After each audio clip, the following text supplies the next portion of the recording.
Sejam muito bem-vindos, pessoal, a mais um vídeo. Agradeço mais uma vez vocês por estarem aqui para a gente trocar uma ideia, para a gente bater um papo nessa sexta-feira. Sextou, a sexta-feira chegou e a gente tem várias repercussões para falar sobre o futebol aí em geral. Edinaldo Rodrigues caiu do comando da presidência da Confederação Brasileira de Futebol. É isso daí, uma decisão. Colocou o Edinaldo para fora, porém, o Edinaldo pede ao Supremo Tribunal Federal, ao STF, a anulação da decisão que tirou ele do cargo.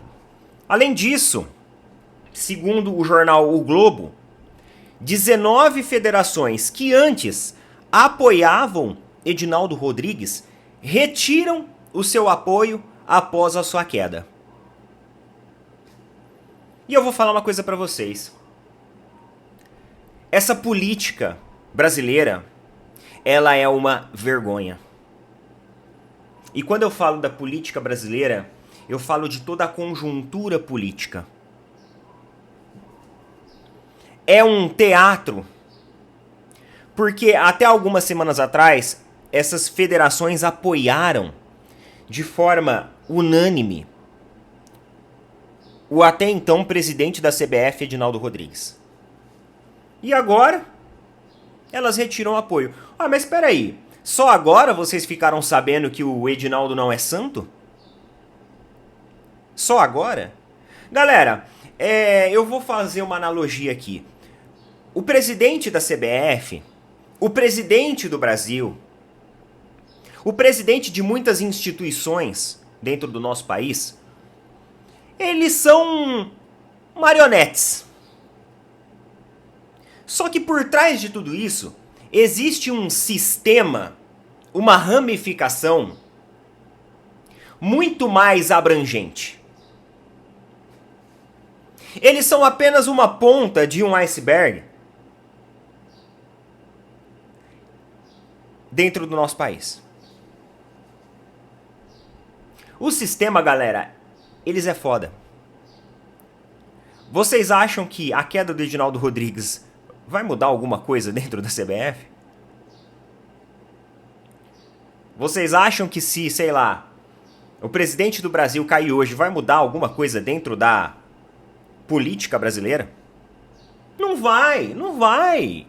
Nós já tivemos dezenas de presidentes que caíram. E o jogo político, o sistema político, ele continua o mesmo. São figurinhas que são trocadas e depois elas voltam de novo no poder e aí são trocadas novamente. Enquanto isso, nós, população, nós somos iludibriados por esse teatro que eles criam. E aí é um jogo de interesse, né? É um jogo de interesse porque agora as federações retiram o apoio. Só que até 3, 4 semanas atrás estavam apoiando de forma unânime. Não queriam nenhum candidato de oposição. Não queriam nem uma segunda via, uma segunda opção para votação. Eles não queriam nem isso. Então, assim, é uma vergonha o que eles fazem. O teatro político que é esse país. Esse Brasil nosso é uma vergonha. Porque os interesses da população, eles são sempre colocados em segundo plano. É pão e circo todos os dias aqui. Isso acontece na saúde, isso acontece no futebol, isso acontece na segurança pública, isso acontece na educação, isso acontece em todo lugar. Todo lugar em que a política brasileira, o sistema político brasileiro toca, ele apodrece. Ele apodrece. Então eu não caio nessa ladainha. Porque a queda do Edinaldo, aí tem aqueles românticos, né? Tem os românticos. Ah não, mas a queda do Edinaldo pode mostrar a mudança da perspectiva dentro da Confederação Brasileira de Futebol. Para, gente. Isso daí é coisa de filme, de seriado. Na vida real isso não existe. Na vida real isso não existe. Esse jogo político que a gente vive, ele tá muito... O buraco ele é muito mais embaixo. É um nível de podridão. É um nível de podridão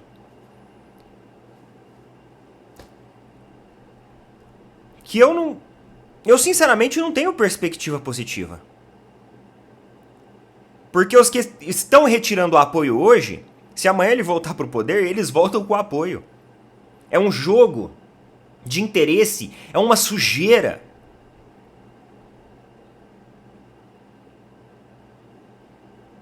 O momento que o nosso país vive, ele é um momento onde toda a população brasileira, ela tá refém a um sistema que é igual um câncer, que vai destruindo e que vai se espalhando, se ramificando de uma maneira assim, sabe? É surreal.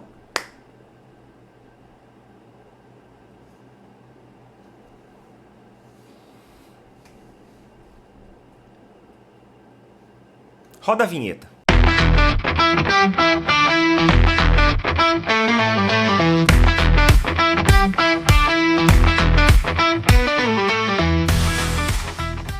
E meus amigos, não se esqueçam, ó, de apoiar os nossos parceiros aí da Tribo da Sorte, tá? 68 milhões de reais. A Mega Sena, ela tá acumulada, ó.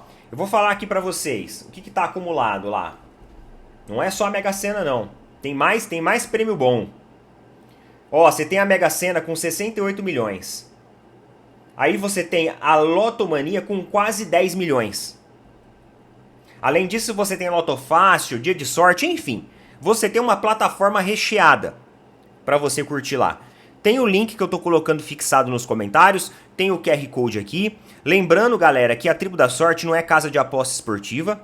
A Tribo da Sorte é uma plataforma dos bolões dos jogos eletrônicos e oficiais da Caixa Econômica Federal, as lotéricas, que todo mundo já conhece.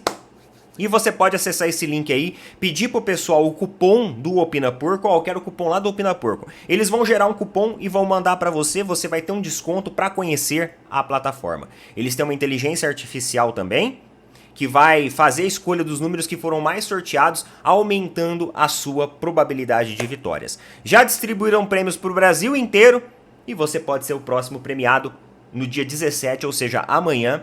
Nós temos o concurso 2864, que vai sortear 68 milhões de reais. Tribo da Sorte, galera. Tamo junto. Desculpa o desabafo aí no início do vídeo, mas assim, eu não suporto em ver como que a gente é manipulado. Como a gente é manipulado a acreditar que, nossa, a justiça tá sendo feita, mas depois a coisa volta tudo pra trás. E pra quem tá perguntando, será que o Ancelotti vai desistir e tudo mais? O Ancelotti vai cumprir o contrato dele. O contrato do Ancelotti, galera, é com a seleção brasileira, não é com o Edinaldo. Na verdade, o cara que quer ser técnico do Brasil hoje, ele tem que vir ser técnico da seleção brasileira. Porque se ele for olhar pra confederação, ele desiste. Ele desiste. Vocês viram o contrato do Neymar com o Santos? Não. Vocês viram isso? Galera, pô. Em 5 meses, o Neymar vai receber 105 milhões do Santos. O salário dele é 21 milhões por mês. Rapaz, tem gente, né? Olha, dinheiro com força. Dinheiro com força. É muita grana. É muita grana para um time que tá em 19º, não é? Colocado no Campeonato Brasileiro? Não é isso? Vamos ver aqui. 19º. Mas ele traz muito marketing, muita publicidade. E o que adianta isso pro Santos agora? O que adianta o marketing e a publicidade, sendo que boa parte desse marketing, dessa publicidade, vai ser convertido no próprio salário dele? Aí termina esse ano na Série B com marketing e publicidade. Olha só, todos estão vendo que nós estamos na Série B. Pô, parabéns, Santos. Vocês são inteligentes pra cacete, hein? Marketing e publicidade, galera, é para equipes que já estão estruturadas. A gente quer trazer um jogador para ser um símbolo, para mudar ali o patamar, para ser um marketing também para o clube, para atrair mais sócios investidores, sócios torcedores. Aí sim. Aqui não. Aqui tá sendo um calcanhar de Aquiles pro Santos. Porque o dinheiro que entra, sai. E que ganho tá trazendo? 19º colocado no Campeonato Brasileiro? Esse é o ganho? Uma equipe tecnicamente limitada, fraquíssima? Esse é o ganho? Até agora não teve ganho nenhum.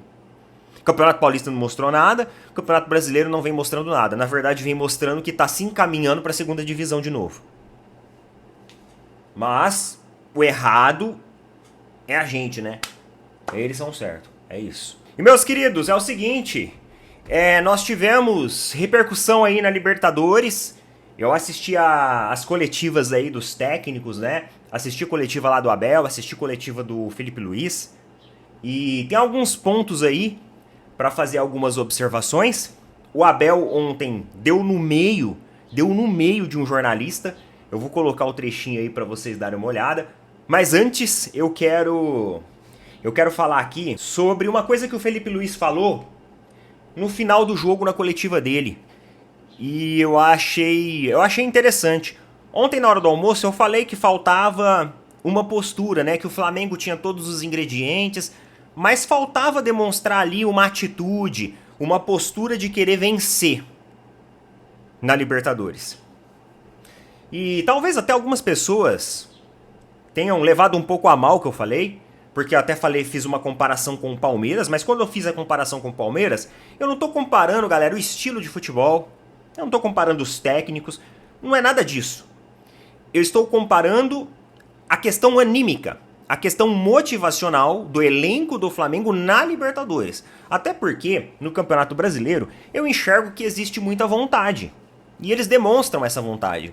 Mas na Libertadores, faltava uma estreia, digamos assim, do Flamengo. E olha só o que o Felipe Luiz falou a respeito justamente disso. Eu interpreto isso muito dentro da linha que a gente falou ontem na hora do almoço, tá? Olha só, vencemos e nos colocamos com possibilidade de passar de fase. Sempre penso que temos que demonstrar dentro de campo que queremos ganhar a competição. Não queremos ser eliminados. Queremos chegar o mais longe possível, na final. O único caminho é esse, com intensidade e vontade. O sacrifício é a palavra para mim. O sacrifício que os jogadores levaram a campo passou uma mensagem para a própria competição. Então olha só como ele fala sobre essa questão motivacional, sobre essa questão de ir além, de colocar, sabe, o sarrafo alto.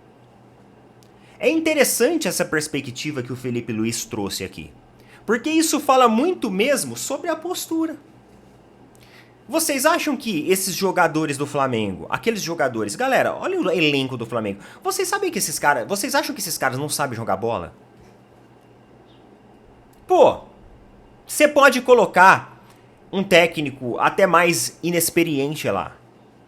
Só que, cara, só de unir um grupo tão seleto e com jogadores tão tecnicamente diferenciados, mano, esses caras eles já praticamente têm que jogar sozinho. Olha a qualidade dos caras. Então, eu vejo, pelo que o Felipe Luiz falou aqui e pelos jogos anteriores do Flamengo, faltava essa intensidade. Ele mesmo falou, ó, nós mostramos para a competição. Temos que demonstrar dentro de campo que queremos ganhar. Ó, o campo passou uma mensagem para a própria competição. Então é sobre isso. É sobre esse desejo de vencer. Então, quando eu falei ontem que faltava isso pro Flamengo, que o Flamengo tinha todos os ingredientes, toda a estrutura, foi basicamente o resumo da análise que o Felipe Luiz fez na coletiva pós-jogo de ontem. E foi o que o Flamengo refletiu em campo ontem. Ontem mostrou desejo de vencer. Ah, perdeu o gol, errou finalização, errou troca de passes, sim. Às vezes baixou um pouco a linha ali no final do jogo, sim. Só que acima de tudo mostrou que quer ir além. E a Libertadores ela cobra dessa maneira. E talvez algo muito positivo, uma notícia positiva para os torcedores do Flamengo, seja essa daqui, ó. Olha só. Classificação do Flamengo em 2019. Os torcedores do Flamengo utilizam muito 2019 como um comparativo. E saiba que em 2019, a classificação do Flamengo ela veio por meio de saldo de gols também. O Flamengo, na ocasião aqui, ficou em primeiro lugar, e ainda pode ficar em primeiro lugar também nessa edição. E ficou o Flamengo em primeiro com 10 pontos, o LDU em segundo com 10 pontos, o Peñarol em terceiro com 10 pontos. E aí depois veio o São José, com 4 pontos em quarto lugar. Então a classificação do Flamengo aqui, ó, número de empates, número de derrota, foi tudo igual. A classificação do Flamengo foi no saldo de gols. Isso em 2019.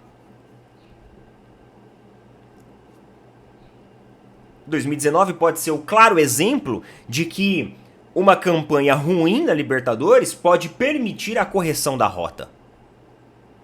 Aí você tem que tirar lições. Você tem que tirar lições disso.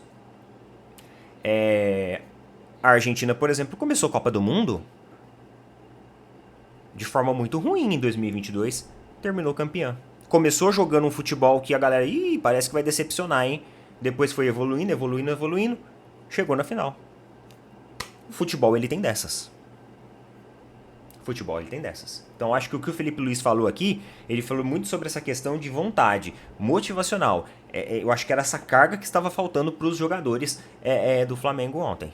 Ontem não, né? Nos jogos anteriores. Ontem não faltou. Vou colocar o trechinho aí da coletiva do Abel para vocês darem uma olhada que ele deu no meio do jornalista. Bora lá. Tudo bem, Abel? Boa noite. Palmeiras lidera a Libertadores, lidera o Campeonato Brasileiro, voltou a jogar bem, então aparentemente as coisas estão ficando mais calmas aqui. E hoje o seu empresário esteve aqui, né? E o Palmeiras já manifestou interesse na sua permanência. Eu acho que tem, né, algumas coisas para acontecer. Eu queria ver do teu lado, se você acha que é o momento ainda, ou você acha que o Super Mundial de Clubes pode ser um divisor de águas, uma exposição maior. Queria que você contasse um pouco. Cá? Hã? O meu empresário está cá, é isso? Não está aqui? O que é que ele vem fazer? Eu imagino que talvez tentar a extensão do contrato com o Abel Ferreira, com o Palmeiras, não? Mas essa é a pergunta que me queres fazer? Não Eu sei. quero saber se você tem planos para isso, se você acha muito cedo para falar em uma renovação ou um assunto que o Palmeiras já manifestou que quer. Eu não ouvi você ainda falar sobre isso. Eu não vou alterar, porque não tenho nada de novo para vos dizer. Eu acho que a Presidente já disse isso, não é a primeira vez que ela diz isso. Portanto, vamos fazer como sempre fizemos. O mais importante agora é ajudar os meus jogadores. O mais importante agora é preparar a nossa equipa. E vocês sabem o quanto eu gosto de estar aqui. Mas se amanhã perder 2 jogos ou 3, tu principalmente, que és ótimo nisso, vais dizer que acabou o fim de ciclo do Abel, que se calhar o melhor é o Abel ir embora, se calhar é melhor nem renovar com o Abel, porque ele já não é bom, é incompetente, porque já não quer trabalhar, porque já não tem fome. É assim que funciona. Bem, galera, créditos aí à TV Palmeiras. O Abel, ele voltou a estar naquele ritmo, sabe? Meio que tipo assim, nós contra a imprensa. Esse discurso, ele dá muito certo no Palmeiras. Muito certo. E coincidentemente ou não, a época que o Abel ele ficou um pouco mais tranquilo foi a época em que ele foi mais bombardeado, porque consequentemente foi a época que o time performou mais mal. E aí ele foi lá e deu no meio do jornalista. Isso significa, galera, que o Abel ele sempre tá por dentro, né? Do que os jornalistas falam, da repercussão dos torcedores nas redes sociais. Só que assim, eu não vou mentir pra vocês que o futebol que o Palmeiras vinha apresentando era um futebol muito pobre. Pobre em repertório, pobre taticamente, pobre ofensivamente e pobre em vontade e disposição também. É só vocês pegarem a final do Campeonato Paulista contra o Corinthians. O time era uma preguiça em campo. Então não tem como também a gente ficar passando pano para performances ruins. E ainda tem torcedores do Palmeiras ainda reclamando. Tem torcedores do Palmeiras ainda reclamando da performance da equipe. Eu acho que o time melhorou muito. E quando eu falo sobre melhorar muito, galera, eu não estou falando só na questão motivacional e anímica, mas eu falo na estrutura de jogo dentro de campo, na estrutura tática. O Palmeiras, no começo do ano, no final do ano passado, estava um time bagunçado. Era um catado. Era jogador, sabe, fora de posição, eram umas escolhas e umas substituições que não tinham sentido nenhum. Era um bumba meu boi lá pra frente. O time praticamente não tinha setor intermediário. Era toda hora tentativa de ligação direta do lado do Estevão. E, vamos ver o que vai dar. Agora não. Agora é um time que pelo menos está circulando o jogo. Tá colocando a bola no pé de outros jogadores e permitindo com que esses outros jogadores também sejam protagonistas. O Palmeiras ainda tem muito jogo pelas pontas. Eu acho que o Palmeiras precisa cuidar disso. Fazer o setor mais central também. Trabalhar um pouco isso. Mas já melhorou muito. Melhorou muito. Melhorou o nível anímico. Melhorou a estrutura dentro de campo da equipe. O Abel melhorou as substituições que ele tá fazendo. Melhorou a forma como ele reveza. Melhorou as oportunidades que ele dá. O Abel, ele fala, ele responde dessa forma aos jornalistas. Só que também, ele olhou pra dentro de si, ele teve a visão autocrítica. Talvez ele não tá assumindo isso, mas ele teve a visão autocrítica que algumas coisas e alguns elementos precisavam mudar dentro do Palmeiras. E quando você tem um técnico com 5 anos de casa, não dá pra gente aceitar que o time fica tantos meses performando mal da forma que tava. Não adianta eu chegar aqui agora e só tecer elogios ao Abel. Mas eu tenho que olhar lá pra trás também, porque eu também fui muito crítico a isso. Porém, agora o momento, realmente é um momento de apoio. Porque a gente sabe que a partir das oitavas de finais, a Libertadores ela muda e vira outra competição. Ontem o River enfiou 6 gols. Os caras estão começando a querer ganhar gás, ganhar corpo na competição. Então, a gente sabe que das oitavas pra frente é outra história. Tá bom? Coloca nas opiniões aí, meus queridos. Espero que vocês tenham gostado dessa resenha nossa. Tamo junto, valeu, falou, até mais.